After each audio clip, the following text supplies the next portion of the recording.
Selamat sore Bapak Ibu, Saudara-saudari terkasih dalam nama Yesus Kristus. Selamat kita berbakti lagi. Ya,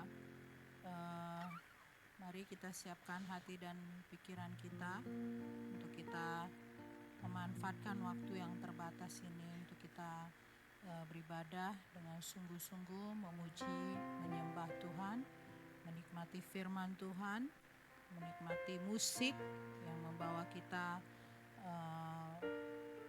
bernyanyi dengan kesungguhan kepada Yesus. Kita naikkan itu pujian, Yesus kau sungguh baik. Haleluya.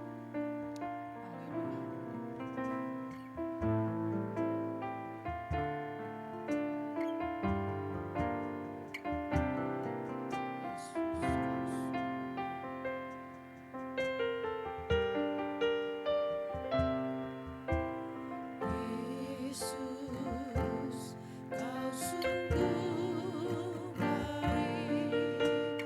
Yesus nama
layak terima semua pujian, kemuliaan hanya bagi Tuhan. Kau yang layak, Kau yang layak terima semua pujian, kemuliaan hanya bagi Tuhan. Kami bersyukur Tuhan Yesus untuk sore hari ini Tuhan. Hanya Engkau yang layak Tuhan menerima segala pujian dan penyembahan kami Tuhan Yesus. Sekalipun dalam keadaan keterbatasan kami Tuhan, tapi Engkau yang terbaik, Engkau yang mulia, yang agung Tuhan, yang patut kami tinggikan dan muliakan ya Tuhan Yesus. Terima kasih Tuhan, berkuasalah, bertahtalah di tengah-tengah peribadatan kami Tuhan Yesus, sehingga kami boleh terfokus hanya untuk memuji dan menyembah Engkau Tuhan. Bahkan sebentar kalau kami juga mendengarkan firman Tuhan, kami sungguh-sungguh membuka hati kami dengan kebenaran firman Tuhan, dan kami percaya Tuhan setiap hati yang terbuka dengan tulus Tuhan Yesus akan kebenaran firman-Mu, apakah itu teguran Tuhan, apakah itu penghiburan, apakah itu pengajaran yang keras sekalipun, itu membawa kami Tuhan untuk lebih dekat kepadamu ya Tuhan Yesus. Urapi sepenuhnya hamba-Mu, urapi sepenuhnya para pelayan-pelayan pekerjaan Tuhan pada sore hari ini, terlebih setiap jemaat-jemaat-Mu Tuhan di tempat ini. Terpuji-puji Engkau Yesus Allah kami, dalam nama Yesus kami sudah berdoa mengucap syukur, buka ibadah ini. Haleluya, amin. Puji Tuhan, kita boleh ada di tempat ini karena bukan kebetulan, tapi memang karena kasih Tuhan yang nyata di dalam hidup kami. Tidak hanya 1 bulan, 1 tahun, tapi kalau kita ada seperti saat ini, keberadaan kita, tentu semuanya memang ada pergumulan masing-masingnya dalam berbagai hal, dalam berbagai tempat mungkin, ya mungkin itu keluarga, mungkin itu pekerjaan, tapi kita ingat cintanya Tuhan yang melingkupi kita, itu yang menjadi penghiburan kita, yang membuat kita untuk terus tetap di dalam Dia. Haleluya.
menyelamatkanku.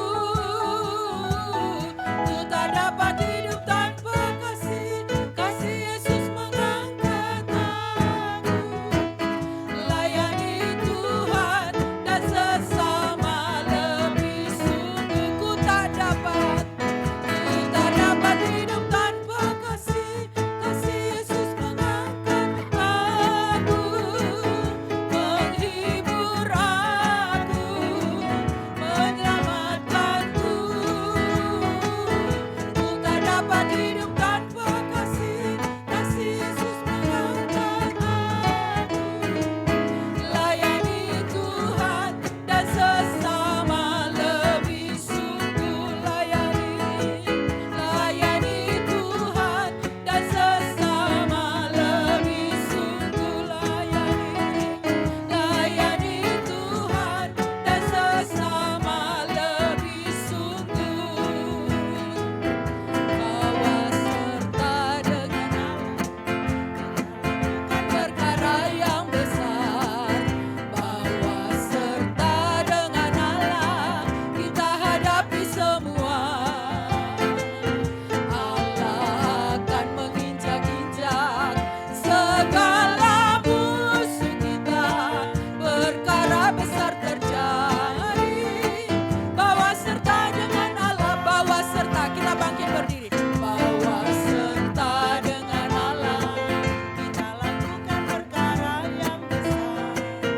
Bawa serta dengan Allah kita hadapi semua. Allah akan menginjak-injak segala musuh kita. Perkara besar terjadi. Bawa serta dengan Allah, bawa serta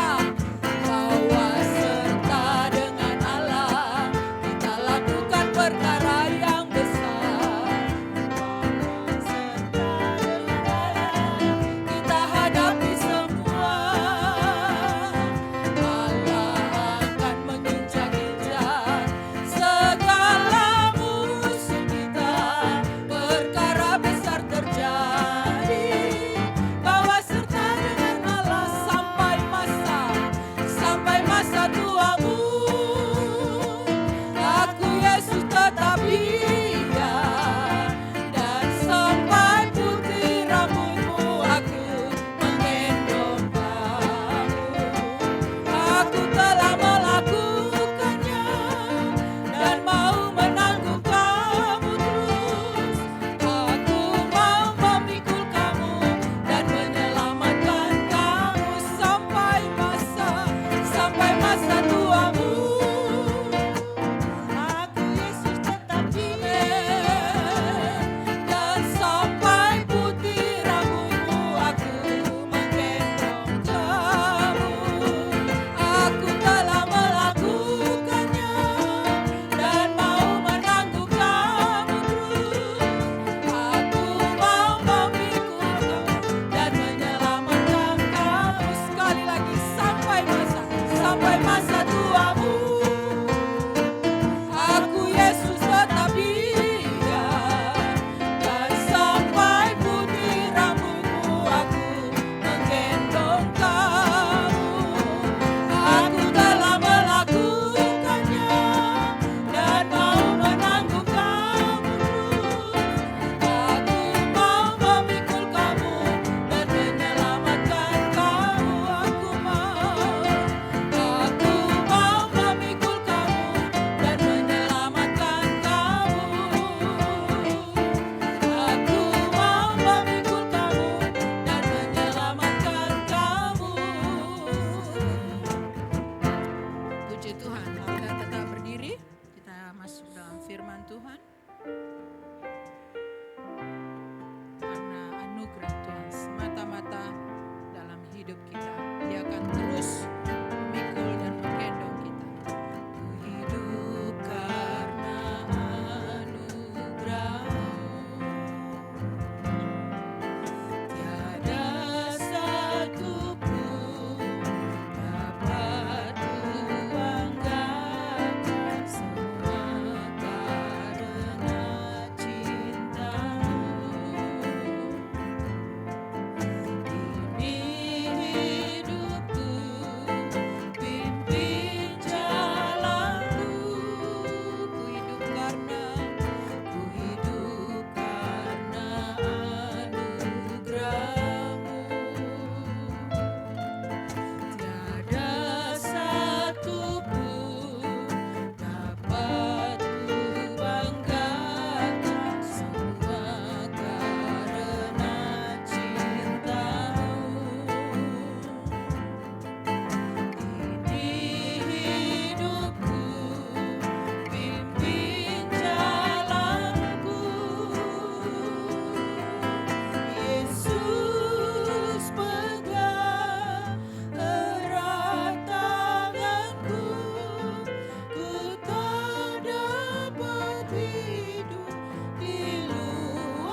tidak pernah.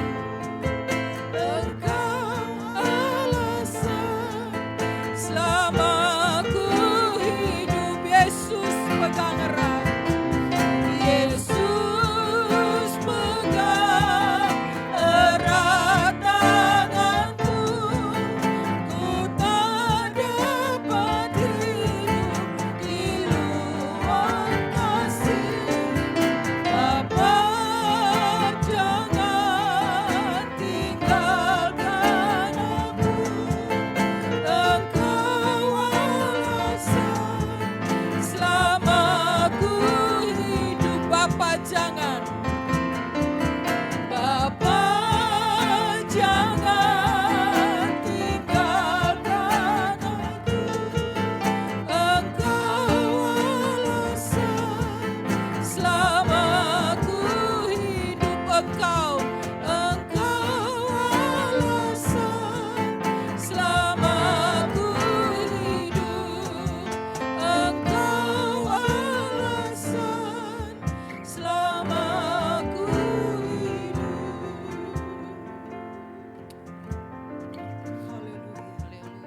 Haleluya, haleluya Yesus. Kami mengucap syukur buat saat ini. Saat terbaik dalam hidup kami adalah saat kami berada di hadirat-Mu ya Tuhan. Di mana kami boleh merasakan kasih sayang Tuhan melingkupi seluruh kehidupan kami. Masuk di relung hati kami yang terdalam ya Tuhan. Terima kasih buat kesempatan yang indah pada saat sore hari ini. Kalau kami seluruh jemaat-Mu di tempat ini boleh merasakan hadirat-Mu dalam setiap pujian yang kami naikkan kepadamu ya Tuhan. Kiranya puji-pujian kami, kiranya kehidupan kami Tuhan boleh menyenangkan hati-Mu ya Bapa. Terima kasih buat cinta dan kasih sayang Tuhan dalam kehidupan kami. Tuhan, kami berdoa Bapa dalam surga, di dalam kehidupan kami Tuhan, banyak tantangan kehidupan ini yang kami hadapi. Kami yang hadir pada saat sore hari ini Tuhan, datang dengan berbagai macam permasalahan kehidupan kami. Dan kami tahu Tuhan, kami sudah benar datang di hadirat-Mu pada saat sore hari ini. Karena kami tahu Engkau jawaban dalam setiap permasalahan kami Tuhan. Di dalam firman-Mu kami akan mendapatkan kekuatan-kekuatan. Di dalam firman-Mu kami akan mendapatkan peneguhan-peneguhan ya Tuhan. Dan kami akan semakin yakin akan pilihan kami. Akan kami semakin yakin Tuhan, Engkaulah Tuhan dan Juru Selamat kami Bapa. Kami akan pegang itu, kami berdoa Tuhan. Semua kami hadir pada saat sore hari ini. Seumur hidup kami akan tetap pegang keselamatan itu. Tidak ada yang dapat memisahkan kami dengan Engkau Tuhan. Sekalipun permasalahan yang berat dalam kehidupan kami yang mungkin pada saat ini belum ada jawaban dari Engkau Tuhan. Tapi kami punya pengharapan yaitu Tuhan Yesus yang akan menjamin kehidupan kami. Tidak akan bisa membuat kami khawatir tentang apapun ya Tuhan. Terima kasih buat iman percaya yang Kau sudah tumbuhkan di dalam hati kami masing-masing. Kiranya ini kami gunakan untuk mempermuliakan nama-Mu, memuliakan Engkau Tuhan. Dan untuk melayani Engkau lebih sungguh lagi. Terpujilah nama-Mu Tuhan, hamba-Mu yang Kau sudah persiapkan. Kami percaya Engkau sudah memberikan Roh Kudus-Mu yang luar biasa. Sehingga rahasia firman-Mu akan Engkau sampaikan pada saat sore hari ini. Kami siap Tuhan, duduk dengan manis, duduk dengan pikiran yang fokus kepadamu. Karena kami akan makan rohani kami yang terpenting di dalam kehidupan kami. Di dalam nama Tuhan Yesus kami sudah berdoa. Haleluya. Amin.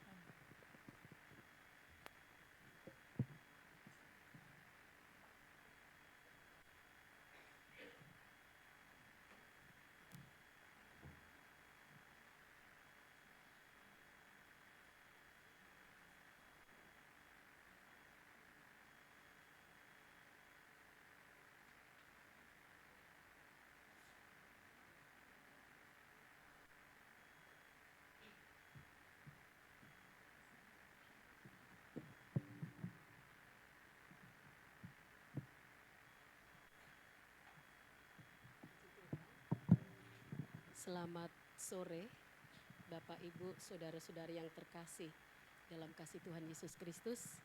Kembali oleh karena anugerah serta kasih setia Tuhan, sore ini kita beribadah, kita memuji memuliakan nama Tuhan, terlebih kita mau kembali belajar firman Tuhan yang akan menuntun perjalanan iman kita, perjalanan rohani kita, tetap kuat dalam kondisi apapun, dalam pengiringan kita kepada Tuhan.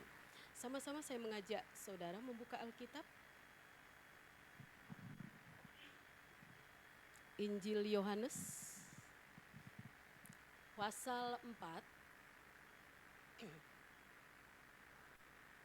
Yohanes 4 ayat 4 sampai ayat yang ke-10.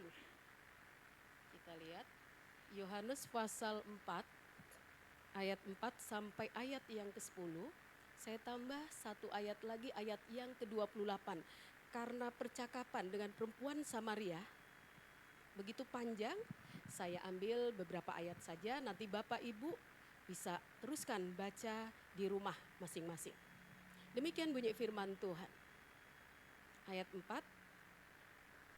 Namun ia atau Yesus harus melintasi daerah Samaria. Lalu sampailah ia ke sebuah kota di Samaria yang bernama Sikar, dekat tanah yang diberikan Yakub dahulu kepada anaknya Yusuf. Di situ terdapat sumur Yakub. Yesus sangat letih karena perjalanan, sebab itu ia duduk di pinggir sumur itu. Hari kira-kira 12, saya ulangi, hari kira-kira pukul 12. Datanglah seorang perempuan Samaria hendak menimbah air. Kata Yesus kepadanya, berilah aku minum. Sebab murid-muridnya telah pergi ke kota membeli makanan. Kata perempuan Samaria itu kepadanya, bagaimana mungkin engkau seorang Yahudi meminta minum kepadaku, seorang Samaria? Saya ulangi lagi ya. Kata perempuan ayat 9, kata perempuan Samaria itu kepadanya, bagaimana mungkin engkau seorang Yahudi minta minum kepadaku, seorang perempuan Samaria? Adapun orang Yahudi tidak bergaul dengan orang Samaria. Jawab Yesus kepadanya, jikalau engkau tahu tentang kasih karunia Allah dan siapa dia yang berkata kepadamu, berilah aku minum, niscaya engkau telah meminta kepadanya dan ia telah memberikan kepadamu air hidup. Ayat 28. Perempuan itu meninggalkan tempayannya di situ lalu pergi ke kota dan berkata kepada orang-orang di situ. Bapak Ibu, karena begitu panjang ya, pembacaan ini saya singkat dan semua ayat demi ayat tentunya penting untuk kita baca sehingga lebih jelas cerita tentang pertemuan Yesus dengan wanita Samaria. Tema sore hari ini saya beri judul dicari, ditemukan, dan diselamatkan. Sekali lagi, dicari, ditemukan, dan diselamatkan. Bapak, Ibu, saudara-saudaraku, apa sih yang terlintas di pikiran kita saat kita mendengar wanita Samaria? Pasti sama ya dengan pikiran saya, dengan pikiran orang-orang yang ada di kota Samaria. Ya, pasti negatif. Kalau toh waktu itu kita berada di sana atau berada di kampung itu, ya saat itu dengan wanita, satu kampung dengan wanita, pasti sikap kita sama dengan yang lain. Ikut menghakimi, menjauhi, atau juga mungkin bisa melihat wanita ini dengan mata sebelah. Manusiawi ya ibu-ibu, bapak ibu, saudara-saudaraku, itu manusiawi. Wanita ini terkenal di kota Samaria. Bukan terkenal karena dia artis, bukan karena terkenal karena kehebatannya, tapi terkenal karena aibnya. Itulah yang menyebabkan wanita ini datang ke sumur mengambil air untuk keperluan hidupnya, pada siang hari. Saudara, tidak lazim, sebab wanita-wanita yang mengambil air di sumur, kebiasaan yang terjadi di sana itu biasa dilakukan pagi hari. Sebab mulai dari pagi hari, karena cuacanya juga tidak panas, kebutuhan air dimulai dari ketika mereka bangun tidur sampai selesai semua aktivitas, ya, kegiatan masak-memasak pasti membutuhkan air.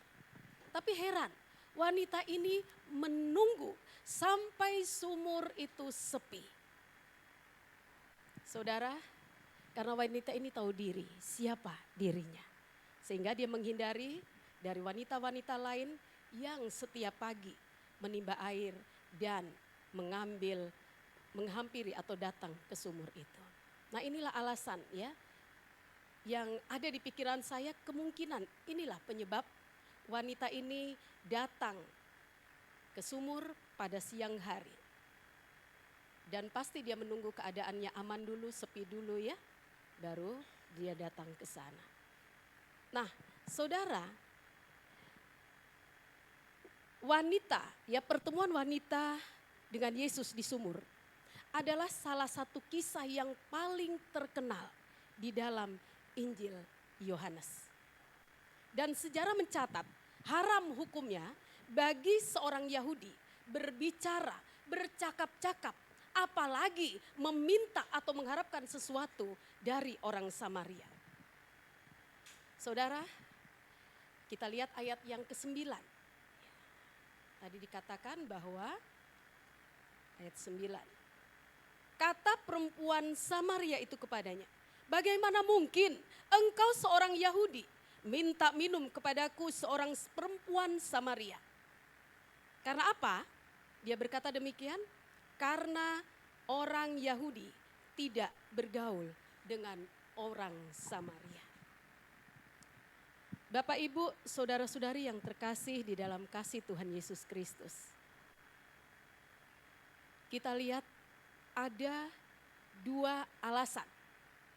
Kalau di dalam pembacaan sebelumnya dikatakan Yesus harus melalui Samaria. Nah, ini ada dua alasan.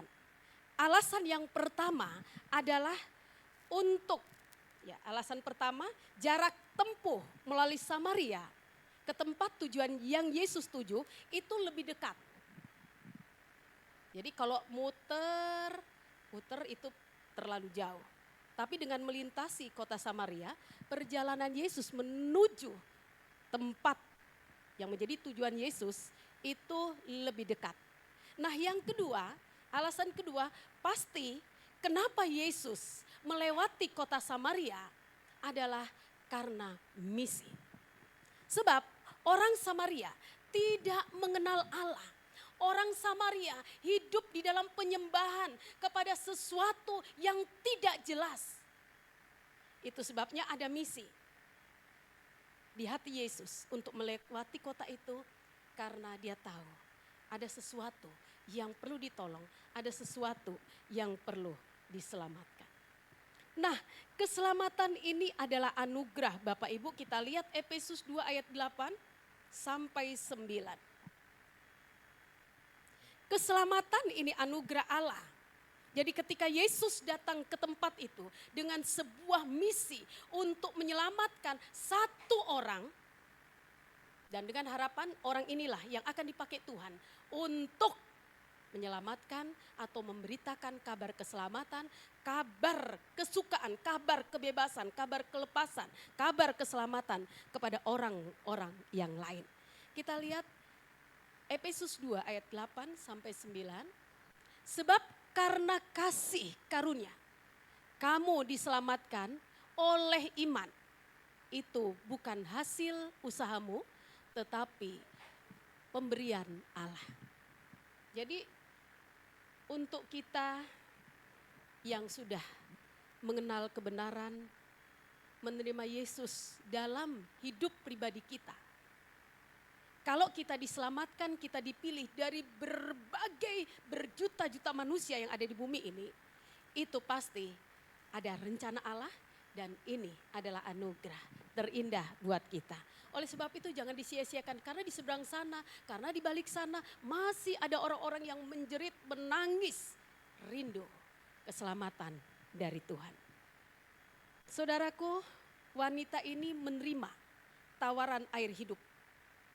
Mata hatinya terbuka dan percaya kepada Yesus. Kita lihat lagi Galatia 3 ayat 8. Yesus mencintai semua orang. Walaupun pada akhirnya dia harus menabrak tradisi. Ya, yang terjadi begitu panjang dan sejarah mencatat tidak ada hubungan antara orang Samaria dan orang Yahudi. Yesus menabrak dan menjembatani hubungan kasih antara orang Yahudi dan orang Samaria untuk keselamatan yang kekal. Galatia 3 ayat 28. Dalam hal ini tidak ada orang Yahudi atau orang Yunani, tidak ada hamba atau orang merdeka, tidak ada laki-laki atau perempuan, karena semua adalah satu di dalam Kristus Yesus. Ada lagu sekolah minggu. Yesus cinta segala bangsa di dunia. Kuning, hitam, putih, merah, semua Tuhan cinta. Yesus cinta anak-anak sedunia. Ya. Nah, saudara, Yesus mencintai semua orang. Ini luar biasa. Sebab lewat pertemuan Yesus dengan wanita Samaria, terjadi perubahan besar dalam hidup wanita ini. Perubahannya 180 derajat. Wanita ini wanita terkenal karena dia seorang yang tidak beres. Orang yang dianggap tidak layak. Seorang yang memiliki laki atau suami lebih dari satu. Bahkan ketika Yesus menanyakan, panggil suamimu ke sini. Wanita ini dengan jujur dan polos, saya tidak punya suami. Yesus bilang, ya benar. Bukan berarti Yesus membenarkan wanita ini. Tetapi Yesus membenarkan kejujuran, pengakuan seorang wanita berdosa di hadapannya. Ya.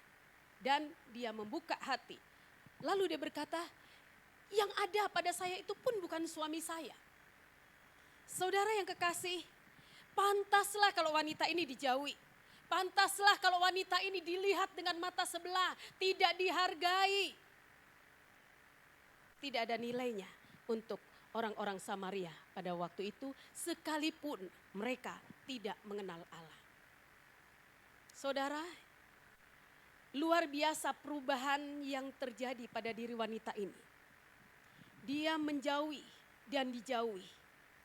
Tapi pada saat perjumpaan itu, dia mengambil sikap, memberitakan kabar gembira pada semua orang yang ditemuinya. Dan wanita ini adalah wanita pertama yang menjadi penginjil pekabaran Injil di tanah Samaria.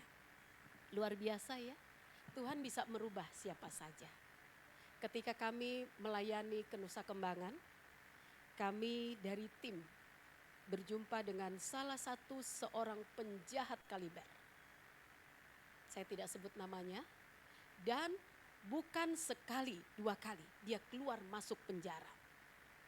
Saudara, kejahatannya lebih dari yang jahat.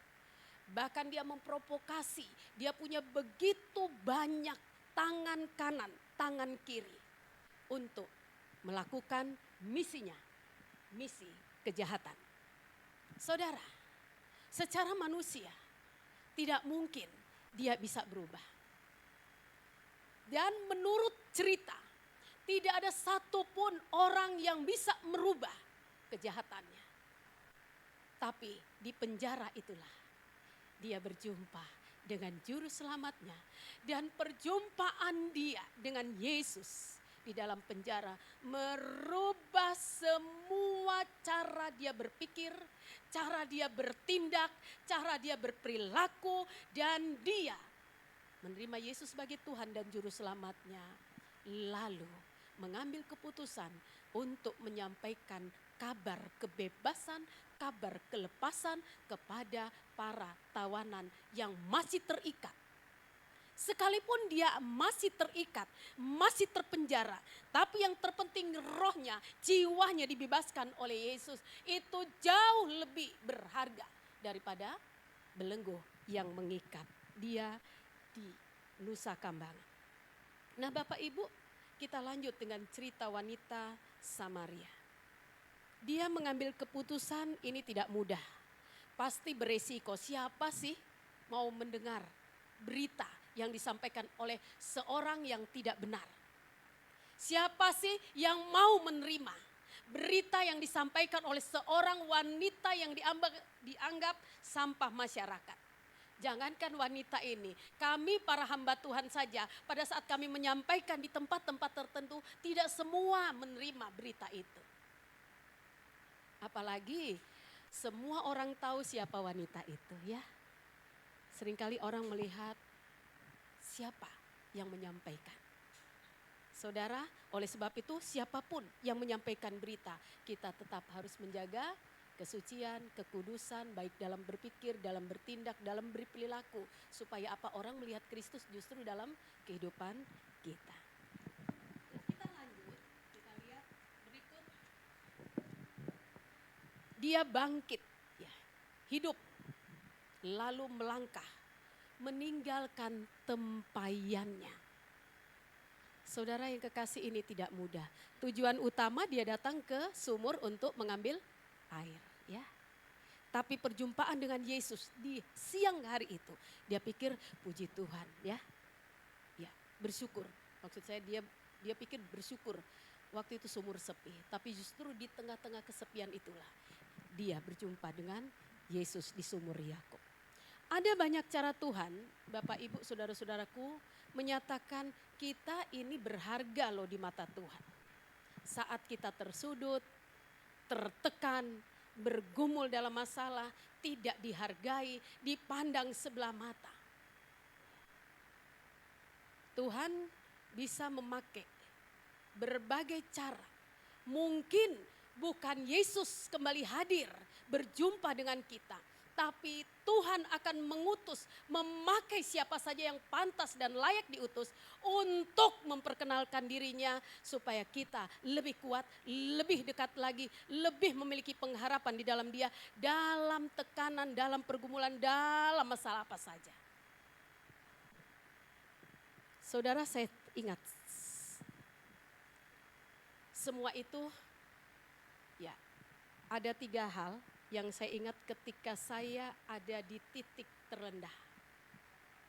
Terlintas di depan mata saya 3 tipe manusia. Jangan dibilang kalau kami hamba Tuhan tidak pernah turun ke titik terendah. Ya. Saya teringat ketika saya dan suami ada di titik terendah. Terlintas di depan mata 3 tipe manusia. Siapa yang mendorong saya pada waktu itu? Yang kedua, siapa yang membantu saya berdiri saat saya jatuh, saat saya tertekan, saat saya terpojok, saat saya tidak berdaya? Itu tidak akan pernah saya lupa. Dan siapa yang diam saja ketika melihat saya tertekan, melihat saya jatuh, melihat saya dalam titik terendah? Saya ingat semua itu karena itu sangat berguna Bapak Ibu ketika saya bisa dan mampu bangkit serta berjalan lagi. Ini menjadi kenangan yang luar biasa. Saudara, orang yang mendorong kami terjerembab ketika kami kembali ke Papua. Begitu lihat mobil yang kami pakai, dia lari sekejar-kejarnya sembunyi waktu itu di bengkel. Saya lihat orang itu ada. Kemana ya? Oh, ternyata dia tunduk di antara mobil-mobil di bengkel. Ya. Dia tunduk, lalu saya lari agak ada rumput-rumput saya kejar. Dia ketakutan. Saya pegang tangannya. Tidak. Justru saya bersyukur. Hari ini saya baru mengerti. Saudara dipakai Tuhan untuk memproses saya. Terima kasih. Saudara diizinkan oleh Tuhan membentuk saya. Saudara dia menangis ya. Dia pikir saya mau menghakimi dia. Dan meminta ganti rugi semua apa yang dia lakukan. Saudara yang terkasih di dalam kasih Tuhan Yesus Kristus. Nah, pertemuan Yesus dengan wanita Samaria ini sebenarnya metode konseling. Apa itu konseling? Ya, mungkin Bapak Ibu semua pasti sudah tahu apa itu konseling ya. Konseling itu adalah percakapan dua pribadi atau pertemuan dua pribadi ya, dan bertatap muka. Yaitu kalau yang pembimbing disebut dengan konselor dan yang dibimbing adalah konseli. Kalau klien terlalu, wah itu kalau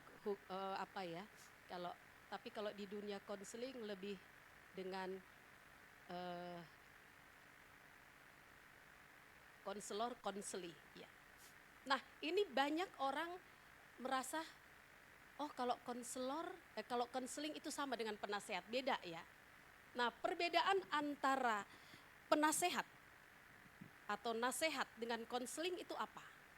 Nasihat itu berarti memberikan solusi dari sudut pandang seseorang berdasarkan pengalaman umum dan pribadi mereka. Ya. Sedangkan konseling beda. Konseling adalah proses yang terkait dengan menemukan sesuatu masalah terlebih dahulu, kemudian mengidentifikasi penyebab utama dan terakhir membantu klien menyelesaikan masalah. Jadi di dalamnya tidak ada penghakiman. Siapapun dia, apakah dia jatuh dalam dosa dan dia tidak pernah ada penghakiman. Itu yang terjadi. Yesus bertemu dengan wanita Samaria. Tidak ada penghakiman sedikit pun di sana. Yang terjadi justru Yesus ingin mengembalikan wanita ini kepada harga dirinya yang begitu mulia di mata Kristus. Karena apa? Dia sangat berharga. Saudaraku yang kekasih di dalam kasih Tuhan Yesus Kristus. Semua berharga di mata Tuhan. Yesaya 43 ayat 4a. Yesaya 43 ayat 4a. Oleh karena engkau berharga di mataku dan mulia, dan aku ini mengasihi engkau, maka aku memberikan manusia sebagai gantimu dan bangsa-bangsa sebagai ganti nyawamu. Saudara, jadi sekali lagi seorang konselor itu memberitahu kepada klien, kepada konseli, ya, apa yang harus dilakukan. Jadi kami membimbing dan harus menemukan solusi dan tidak memaksakan mereka untuk solusi kami kepada mereka. Seperti itu. Nah kemarin ada seorang ibu, ya, dia menangis karena masalah ekonomi. Sementara, tapi itu beruntun ya saudara, ketika pagi saya siang sekitar jam 11-12, saya pergi ke ATM, ya, karena uang yang di ATM saya tidak banyak, ya, pas-pas untuk kebutuhan kami berdua. Tidak banyak, jadi saya pikir ya sudah kita ambil karena kami perlu. Nah saudara, pada waktu saya ada di link, saya lihat ada seorang bapak yang sering datang ke kami ya, dari keyakinan lain, sharing dan lain-lain sebagainya. Begitu saya lihat, Saya langsung buang muka balik belakang supaya tidak ketemu dia. Ya. Jadi ini sebelumnya ada niat jahat ya. Iya, saya takut nanti dia wah lihat saya di ATM, dia minta. Lalu saya buang muka, saya balik belakang. Dia cari Pak Bakri. Dia ketemu, setelah ketemu Pak Bakri selamat, dia bilang mana ibu? Pak Bakri dengan polisi tanya, itu ibu di depan. Maka dia samperin saya, benar dugaan saya.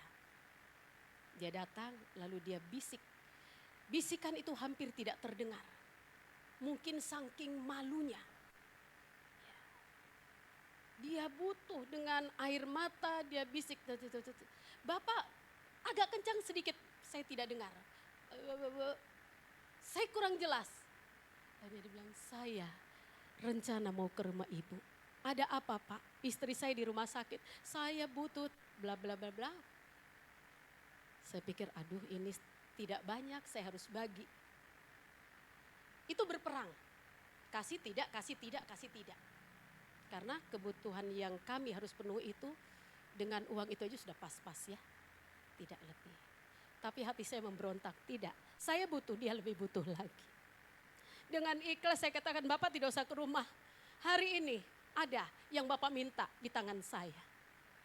Dan Tuhan utus Bapak saya sebagai jawaban atas kesusahan Bapak. Saya kasih, sudah tidak ragu-ragu. Saudara, saya hitung sisanya tidak banyak. Itu pun untuk sesuatu yang kami butuhkan. Waktu itu ada sebuah kebutuhan yang harus dipenuhi. Tidak cukup. Tapi saya tenang. Saya pikir Tuhan saya susah. Saya lagi perlu, tapi ada orang yang lebih susah dan lebih perlu. Dan Tuhan menyuruh saya menjadi jawaban doa atas orang itu. Ada saatnya orang datang ke kita tidak minta doa. Dia sudah berdoa dan kita jadi jawaban atas apa yang menjadi doanya. Saudara, saya tadinya berdosa, saya minta ampun Tuhan, ampun. Saya sudah punya pikiran yang tidak baik, saya menghindar. Saya pikir Bapak ini susah karena berapa kali dia bilang mau ke rumah pasti ada sesuatu. Tuhan tidak izinkan, Tuhan pertemukan kami di jalan. Saudara tahu, ikhlas, tidak takut, saya tidak khawatir. Berapa hari kemudian Tuhan ganti berlipat-lipat kali apa yang saya berikan kepada dia. Tuhan kita luar biasa. Ajaib. Ya.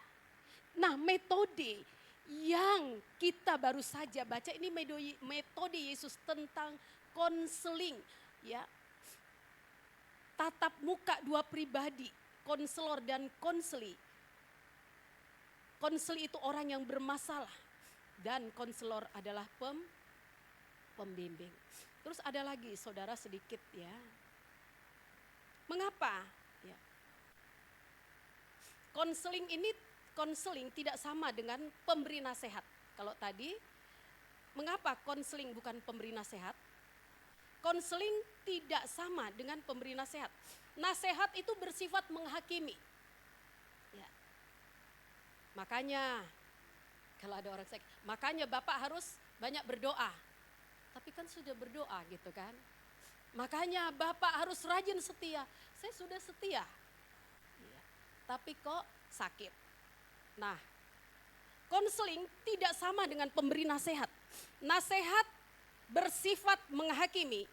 Nasihat mengasumsikan bahwa kamu, saya, kita perlu diberitahu apa yang tepat untuk kita lakukan.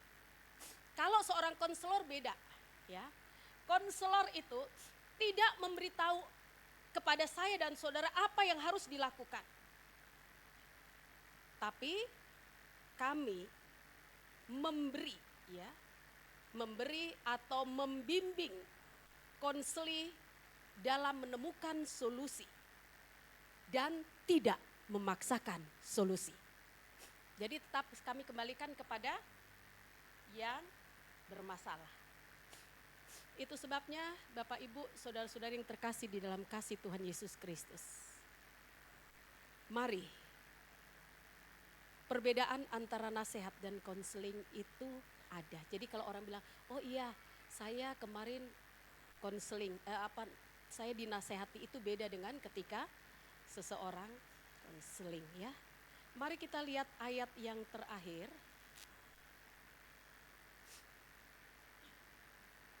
Sebenarnya kita diselamatkan pasti ada tujuan Tuhan. Tidak berdiam diri. Nah, wanita Samaria ketika dia berjumpa dengan Yesus, dia menemukan sumber air hidup, firman yang mengalir dalam hatinya, dalam hidupnya, dan air itu tidak akan pernah habis dan berhenti. Maka dia tinggalkan tempayannya, tinggalkan masa lalunya, tinggalkan hidup yang kelam, tinggalkan hidup yang gelap, tinggalkan dosa-dosa yang dia lakukan selama ini. Lalu dia pergi keluar untuk menyampaikan kabar, berita keselamatan itu. Ibrani 10 ayat 24 dan 25. Tugas kita ini dipanggil untuk membantu orang lain, supaya orang lain itu bertumbuh. Kalau dia sudah dalam Tuhan, ya dia belum bertumbuh, tugas kita membawa dia bertumbuh. Lalu juga kita bisa melakukan pemuritan ya, dan bimbingan kepada siapa saja. Ibrani 10 ayat 24. Dan marilah kita saling memperhatikan supaya kita saling mendorong dalam kasih dan dalam pekerjaan yang baik. Saudaraku yang terkasih di dalam kasih Tuhan Yesus Kristus, ayat ini jelas. Marilah kita bisa jadi konseling, kita bisa jadi konselor di dalam keluarga ya, di dalam pekerjaan, di dalam pendidikan, di dalam bermasyarakat, bertetangga. Saudara, kata-kata kita lihat ketika seseorang memberikan bimbingan, kita lihat ada kata-kata yang pasti kita sampaikan. Nah, masalahnya apakah kita mau menjadi mata air yang kering? Tidak ada gunanya bagi diri kita sendiri dan orang lain. Atau seperti perempuan Samaria yang terus memancarkan air hidup. Pilihan ada di tangan kita ya Bapak Ibu.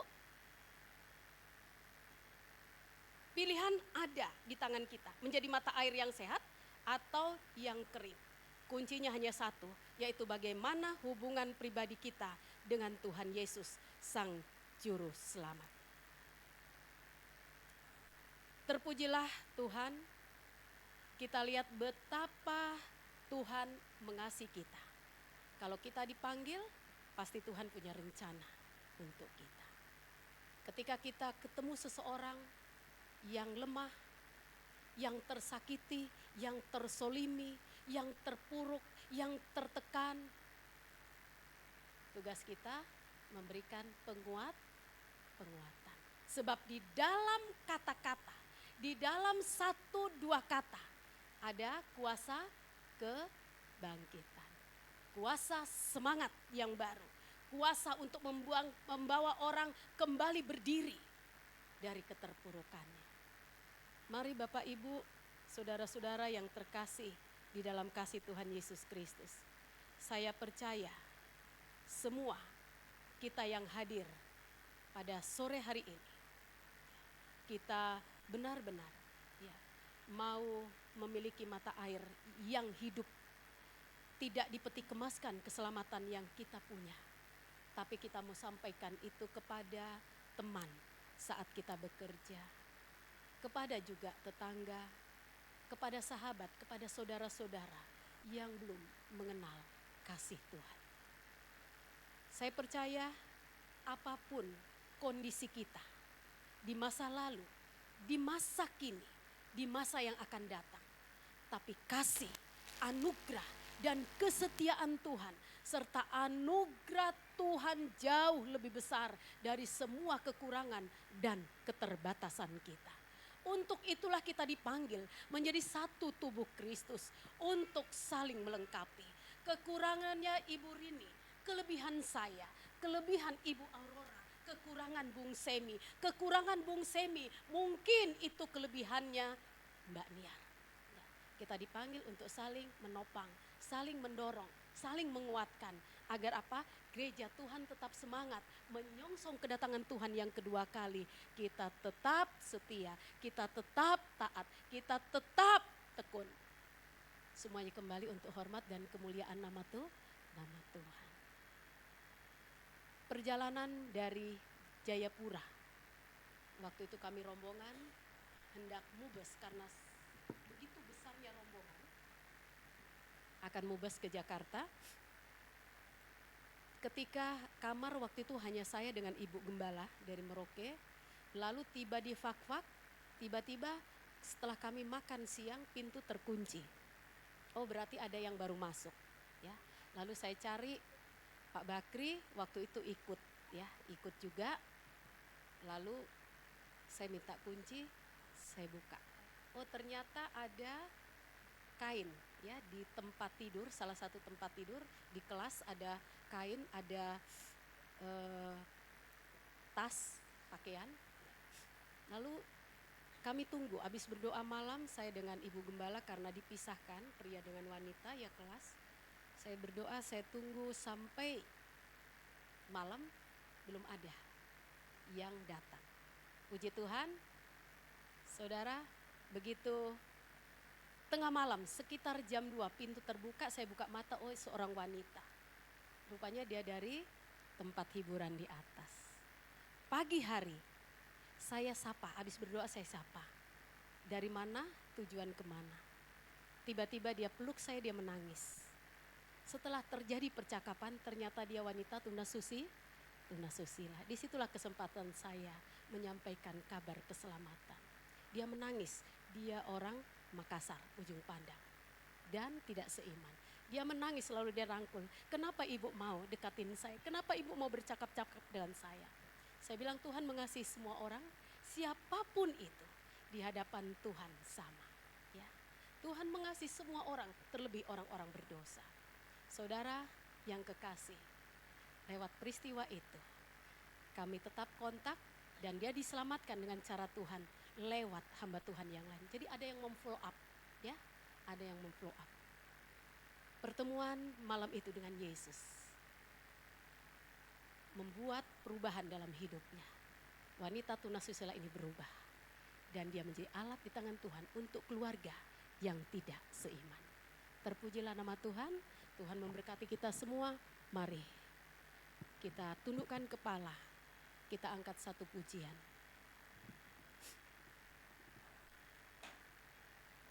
Haleluya. Kita tundukkan kepala, kita nyanyi satu pujian. Ini tugas kami, ini tugas saya, ini tugas saudara. Ya. Kita angkat. Mari kita tinggalkan semua yang membebani kita. Lalu arahkan hati, pikiran, pandangan hidup kita. Lewat perkataan kita membangun orang lain untuk datang kepada Yesus. Tidak sebaliknya, mulai dari lingkungan keluarga, tetangga, masyarakat, bahkan tempat di mana Tuhan izinkan kita ada untuk bekerja, berkuliah, bersekolah, berusaha, dan lain-lain sebagainya. Mereka yang tersesat hati kami iba seperti hatimu Yesus.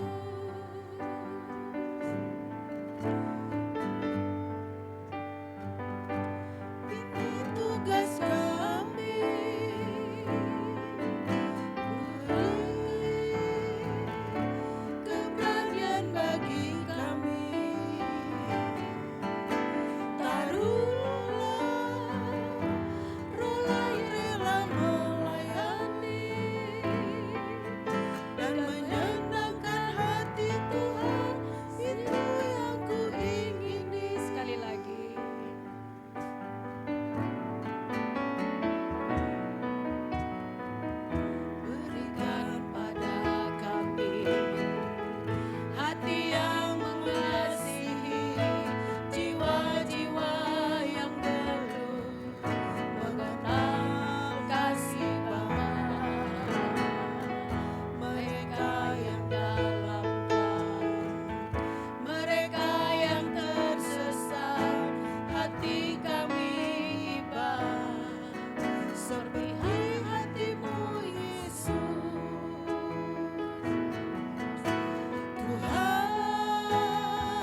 masing-masing introspeksi diri kita.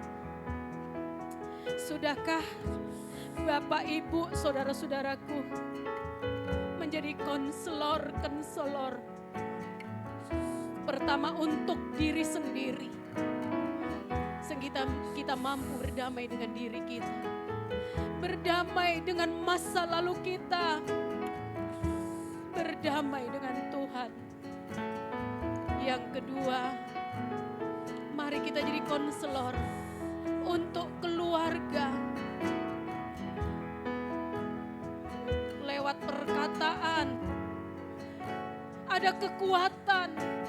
Lewat perkataan yang benar, ada kebangkitan.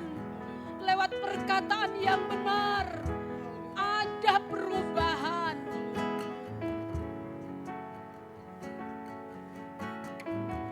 Mari kita jadi konselor di tempat tugas, di dunia pendidikan, di tengah masyarakat, agar orang melihat pancaran air hidup yang sudah kita terima di dalam diri kita, mengalir kepada mereka, dan mereka juga diubah. Cara mereka melihat, cara mereka berpikir, cara mereka memandang. Yesus mengasihi semua bangsa, tapi seringkali kita menjadi penghambat untuk orang lain melihat anugerah dan kasih setia Tuhan tidak terpancar dari kehidupan kita. Mari masing-masing kita tetap berdoa. Introspeksi diri kita, kita minta kekuatan Tuhan, keselamatan yang Tuhan berikan. Tidak kita peti kemaskan, tapi kita mau pergi tinggalkan hidup lama.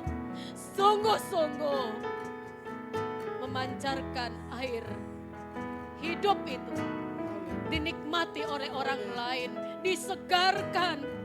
Mereka juga mengalami jamahan kasih Tuhan. Sesederhana apapun yang bisa kita lakukan, hidup kita akan menjadi berarti, berguna bagi kemuliaan Tuhan. Terima kasih Tuhan. Terima kasih.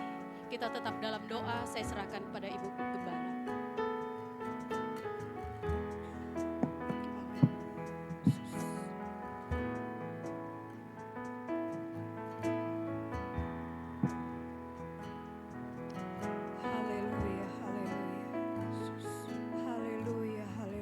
Terima kasih Tuhan, terima kasih. Segala puji, segala hormat kami naikkan kepadamu Tuhan. Kami diingatkan kembali oleh kebenaran firman-Mu saat sore hari ini Tuhan.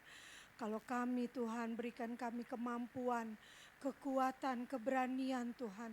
Untuk kami boleh menjadi konselor orang-orang terdekat kami. Kami rindu, kami boleh berdampak dimanapun kami berada. Berikan kami keberanian untuk memperkatakan kebenaran firman-Mu. Berikan kami keberanian Tuhan, untuk kami Tuhan Yesus boleh memberitakan Injil-Mu Tuhan. Terima kasih untuk kebenaran firman-Mu Tuhan. Biar Tuhan kami yang sudah diselamatkan Tuhan, boleh terus Tuhan Yesus berdampak bagi banyak orang. Terima kasih Tuhan, terima kasih. Pakai hamba-Mu lebih hari lebih heran Tuhan. Pakai terus hamba-Mu menjadi konselor yang luar biasa. Hingga banyak jiwa-jiwa lagi boleh dipulihkan. Banyak jiwa-jiwa lagi boleh rindu. Makin hari makin cinta akan Engkau. Terus pakai hamba-Mu dimanapun hamba-Mu berada Tuhan Yesus. Pakai terus lebih luar biasa dan nama-Mu saja dipermuliakan. Terima kasih Tuhan, terima kasih. Dan kalau sebentar kami akan memberikan persembahan, Tuhan tolong kami, ajar kami memberi dengan penuh sukacita daripada-Mu. Dengan tulus ikhlas Tuhan, karena kami tahu Tuhan, Engkau sudah memberi, sudah memberkati kami. Terima kasih Tuhan, terima kasih. Kami menaikkan ucapan syukur kami. Dan kami peralaskan doa kami hanya di dalam nama Tuhan Yesus Kristus. Haleluya, amin. Puji Tuhan. Kita akan memberikan persembahan, kita akan menyanyikan lagu Bawa Serta dengan Allah.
mendukung buat pekerjaan Tuhan di tempat ini. Minggu ini hanya ada Zoom Selasa dan Jumat, dan ibadah sore di tempat ini jam 5 sore. Itu saja pengumuman dari kami. Oh ya, rencana minggu depan, saya belum konfirmasi sama Pak Amos, tapi rencana minggu depan kita ada pemeriksaan kesehatan. Dengan alat yang pernah Bung Semi dapat, kita akan berbagi kasih dengan meriksa asam urat dan gula darah. Jadi besok siapa yang ikut datang ibadah di tempat ini, kita boleh sama-sama memeriksa ya. Nanti saya akan berikan pengumuman lagi di grup ya. Itu saja, saya undang bangkit berdiri. Kita akan tutup ibadah kita saat sore hari ini. Kita akan menyanyikan lagu Bapa Terima Kasih.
Segala hormat, pujian, syukur kami naikkan kepadamu Tuhan.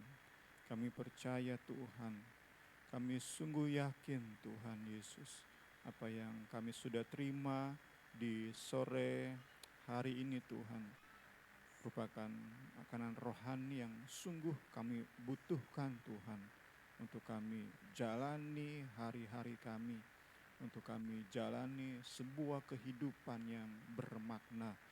Terima kasih, terima kasih. Kami diingatkan Tuhan bahwa kami diselamatkan bukan untuk kami berdiam diri Tuhan. Kami diselamatkan Tuhan untuk pergi dan beritakan Tuhan.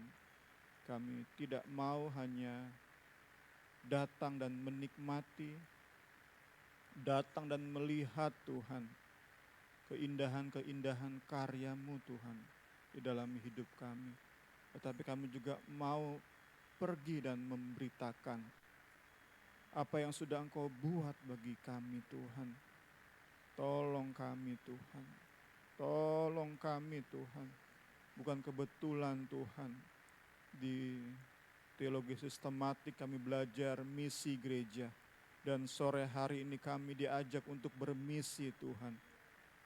Bukan kebetulan Tuhan, kami percaya Tuhan ada maksud indah untuk lewat persekutuan ini kami semua lebih lagi bersemangat dalam bermisi Tuhan. Haleluya, haleluya. Terima kasih, terima kasih. Bimbing kami Tuhan, bimbing kami pribadi lepas pribadi. rumah tangga, depas rumah tangga. Lewat persekutuan doa ini juga Tuhan, kami berdoa di dalam nama Yesus. Hikmat ilahi jadi bagian kami, keberanian ilahi jadi bagian kami, kasih keterbebanan Tuhan jadi bagian kami Tuhan. Sehingga sungguh kami bisa bermisi dengan lebih baik lagi Tuhan.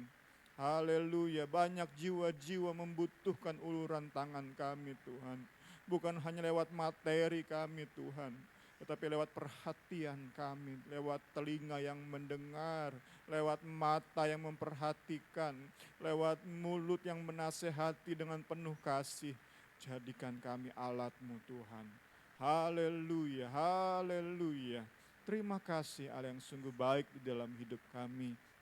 Sebentar kami akan beramah-tamah, bimbing kami terus Tuhan, di dalam kasih-Mu kami saling menguatkan, saling menasehati Tuhan, bercerita satu sama lain Tuhan. Terima kasih, terima kasih.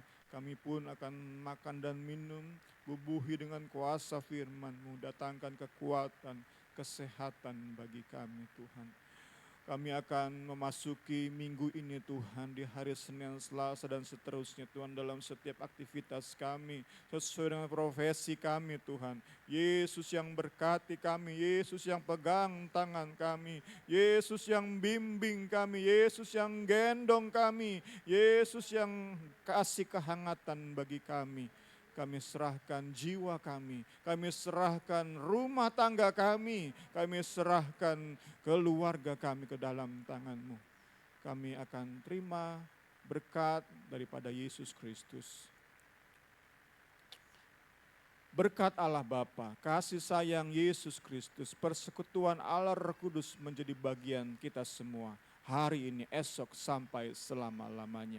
Kita sudah terima berkat, katakan haleluya 3 kali. Haleluya, haleluya, haleluya. Amin. Selamat sore, Tuhan Yesus berkati kita semua.